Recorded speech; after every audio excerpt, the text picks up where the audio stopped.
사유원의 알바로 시자가 설계한 건축물은 소혜원뿐만 아니라 내심낙원도 있습니다. 내심낙원은 3, 4평 남짓의 알바로 시자의 가장 작은 규모의 건축물이자 채플로 형태적으로나 재료적으로나 굉장히 시자스럽지만 한국적인 산과 숲의 풍경과 어우러진다는 점, 분명 보이는 형상은 삼각형과 사각형으로 이루어진 기하학적인 요소들이지만 딱딱하거나 경직되어 보이지 않는다는 점, 콘크리트의 하얀 마감이지만 따뜻해 보인다는 점, 삼각형의 깊은 캐노피는 익숙하지만 또 동시에 낯설게 느껴지는 점 등 독특하고 특이한 역설적인 매력을 가진 채플입니다. 괴로웠던 사나이, 행복한 예수 그리스도에게처럼 십자가가 허락된다면 모가지를 들이우고 꽃처럼 피어나는 피를 어두워가는 하늘 밑에 조용히 흘리겠습니다. 알바로 시자의 건축물을 시에 비유하듯이 이 채플은 특히나 괴로웠던 사나이, 행복한 예수 그리스도, 역설로 서술한 윤동주의 시 십자가를 생각나게 합니다. 르꼬르비제의 롱샹 성당, 김중업의 아리움 산부인과, 차운기의 재건 여수교회 등 폭발적 성장과 산업화 속에서 콘크리트의 재료적, 구출수적 한계를 뛰어넘어 건축이 결국 구조를 위해 개인을 말살시키지 않으며 인본주의여야 한다는 메시지를 전하는 따뜻한 후기 근대 건축의 사례들 또한 생각나게끔 합니다. 이에 대한 내용도 기회가 된다면 저의 채널에서 다뤄보도록 하겠습니다. 네, 여기서부터는 시자의 작품을 제외하고 사유원 전체적인 내용들을 말씀드리고자 합니다. 앞서서 말씀드렸듯이 사유원은 20만 평에 조성된 여러 예술가가 함께한 수목원이자 예술 공간입니다.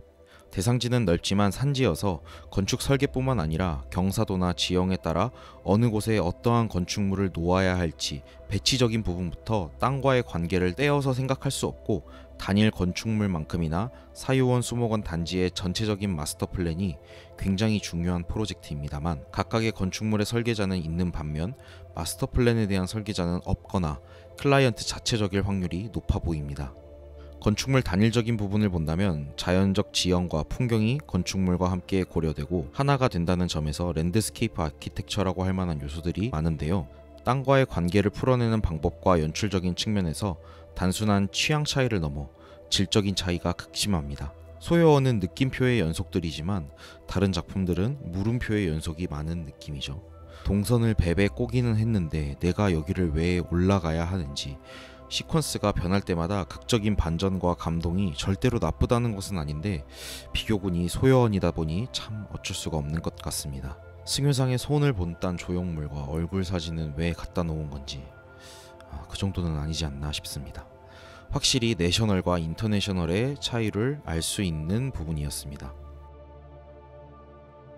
여기서도 보통 이쯤에서 마무리할 영상이지만 미메시스와 같이 한마디만 더 하고 싶습니다. 바로 클라이언트죠. 이번에도 시자형은 잠깐 나가 있어. 네, 일단 미친 가격입니다. 사유원은 입장권만 봐도 평일 5만원, 주말 거의 7만원으로 형성되어 있습니다. 최소 11만원이 넘는 다이닝 프로그램, 그리고 주말 디너와 음료 패키지는 24만원이 넘습니다. 한국에 없었던 수목원에서의 명상과 힐링 개념을 접목한 하이엔드 마케팅을 처음부터 구상하고 시설물들도 그에 맞게 디자인되었다고 볼 수 있습니다. 마케팅을 하이엔드로 하느냐 마느냐는 선택의 영역이고 한국에 없었던 시도이기 때문에 오히려 환영해주고 싶은 마음이 컸지만 그런 것 치고 디테일과 전체적인 구성이 굉장히 아쉽습니다. 숲길 중간중간에도 공공기관에서 썼을 법한 가장 싼 마감인 야자매트 깔아놓은 거라든가, 아무리 관리동선 겸 길이라 해도 이따구로 해놓은 건 굉장히 격식없죠. 제가 하필 겨울에 가서 더 비판적일 수는 있는데 겨울에 볼 정원이 없다는 것도 하이엔드라고 하기에 부족한 부분이라고 볼 수 있습니다. 정원이 원래 겨울엔 볼 게 없는 거 아니냐 라고 할 수 있지만 그것은 오해입니다. 정원의 종류 중 윈터스 가든이 있고 상록수나 그라스를 전략적으로 이용해 그 위에 눈이 내렸을 때의 풍경까지도 디자이너로서 염두해야 한다고 생각합니다.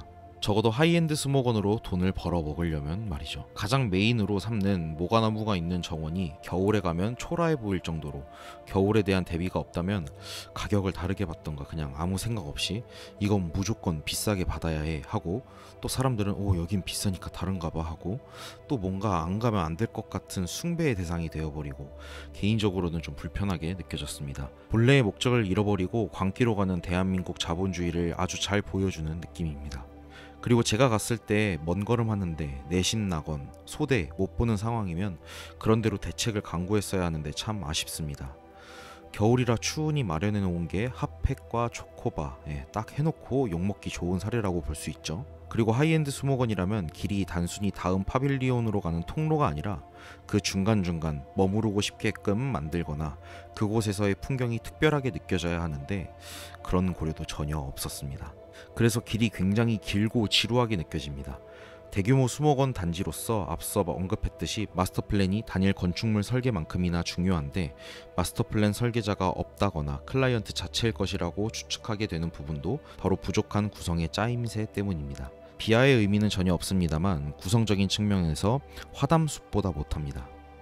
그냥 산이라서 좋아, 공기 좋다 하고 좋게 봐줄 사람들도 있긴 하지만 디자이너로서 생각한다면 혼나야 할 부분이죠. 등산과 캠핑의 여가생활 특화를 이루고 있는 우리나라에서라면 특히 이게 등산과 무엇이 다른 수목원의 길인지 연구하고 탐구하고 더 신경 썼어야 할 부분인데 배짱장사죠. 앞서서 말씀드린 부분은 사유원 스스로에게 굉장히 치명적인 부분이라고 생각됩니다. 정원 그리고 수목원은 규모가 크기에 조성하는데 큰 금액적 투자가 필요하고 건축물에서도 수목원과 대지를 활용한 랜드스케이프 아키텍처를 기획하는 것은 동일 면적 대비 비용적 부담이 더 큰 과감한 선택입니다. 그러면 그럴수록 수목원을 방문하는 사람들이 한 번 오고 말 것이 아니라 사유원에서의 봄, 여름, 가을, 겨울 계절별 변화를 궁금하게 하고 그 안에서 정해진 판매 프로그램 외에 방문객 스스로의 스토리가 만들어지게끔 하고 그것이 결국 재방문으로 연결시키게 되는 리텐션이 무엇보다 중요한데 제 최종적인 경험의 소감은 금액과 먼 거리로 고생하는 것 대비 얻을 게 알바로 시작 소연 말고 없네여서 이에 대해서는 영상을 보고 계신 분들이나 사유원을 경험해 보신 분들의 다른 의견도 들어보고 싶습니다. 명확한 비교군은 아니지만 영종도에 위치한 초대형 복합 리조트로 2024년 런칭한 인스파이어 엔터테인먼트 리조트를 마케팅적으로 말씀드리고 싶습니다. 인스파이어는 미국의 카지노 리조트 운영업체인 모이건의 자회사로 모이건은 북미 지역 7개 복합 엔터테인먼트 리조트를 소유, 개발, 운영 중이고 2021년 라스베가스 버진 호텔 내에도 카지노를 개장한 회사입니다.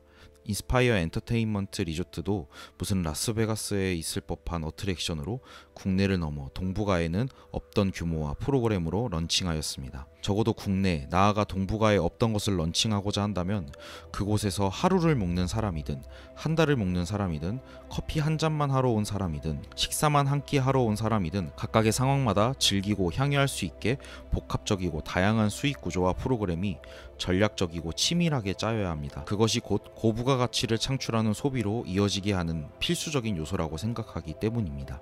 그들이 자선사업가나 예술가라서 마치 라스베가스의 전구쇼나 분수쇼 같이 전혀 수익성을 낼 수 없는 통로에 LED로 뒤덮은 미디어 아트로 조성하고 쇼핑의 중간중간 쉬는 공간을 홍보할 정도로 중요한 요소로 마련해 놓은 것이 아니죠. 다양한 소비와 경험이 어색하지 않고 자연스럽게 이어지게 되는 요난류 역할로서 필수적이기 때문입니다. 또 한 가지의 예로 더현대 서울 같은 경우 세계적으로 유례가 없는 규모의 보이드, 무주 공간과 수공간을 포함한 실내 가든 등 개방감과 쾌적성을 공격적 마케팅 전략으로 활용하였습니다. 그 결과 2년 6개월 동안 방문객 1억 명 돌파, 2023년 매출액 1조 원을 달성하는 정도로 엄청난 성공을 이루었지만 작년 2023년 8월 기준 방문객 한 명당 소비액이 2만 원 수준에 그치는 것으로 조사되었습니다. 매장 면적 대비 영업 면적이 현대백화점 평균 65%인데 더현대 서울은 51%인 것을 보면 이렇게 큰 건축물의 절반은 공용 공간이라는 뜻입니다. 게다가 공용 공간을 이렇게나 잘 조성하고 여의도 상권의 새로운 활력이자 재발견을 한 엄청난 시도를 해놓고 실제 백화점 매출의 상당 부분을 차지하는 세계 3대 명품관이나 VIP, VVIP만을 타겟팅으로 한 마케팅에는 비교적 등한시하거나 초기 협상이 불발된 결과라고 볼 수 있습니다. 사유원과 정반대되는 사례였습니다. 그래도 2023년 루이비통을 포함하여 다른 여러 명품 브랜드들을 입점시키고 있다고 하니 더현대는 돈 욕심 좀 더 내셔도 될 것 같습니다.